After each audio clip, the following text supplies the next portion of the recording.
let's talk a little bit about how users are managed within Tribe.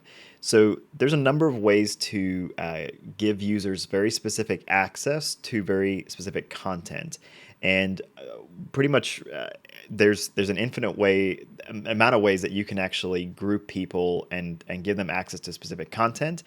We have been able to handle to date pretty much any combination of this with the framework we've created. So what I'm going to do here is just show you a very helpful graphic that I like to show that shows you how content can be segmented within your platform.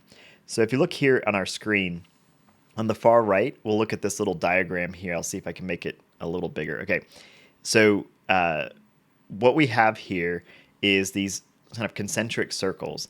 Public is out here on the outside. Anyone can just arrive on your site and start watching content. You don't have to be signed in. You don't have to have an access or an account, and you don't have to pay anything. Next up, you have free. So we call users that we now have an account, but they haven't really given us any money. We call that free. So this is content that is essentially gated in that you have to create a free account to access it. And next up, we have basic. So we classify basic as a user that has given some money and they have paid some money in some way to your organization.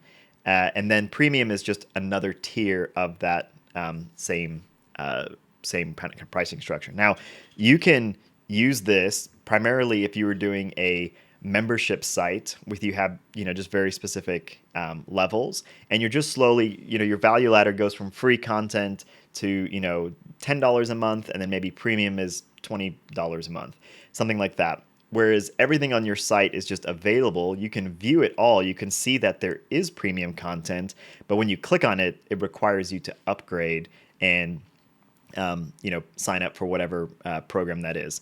So this is great if you just have a very linear kind of value ladder on your platform.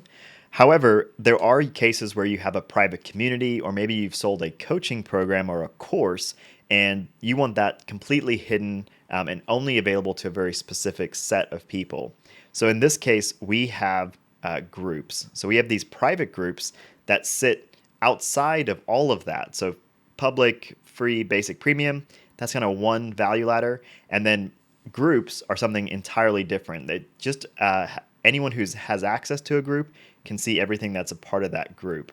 And groups can also be private or public.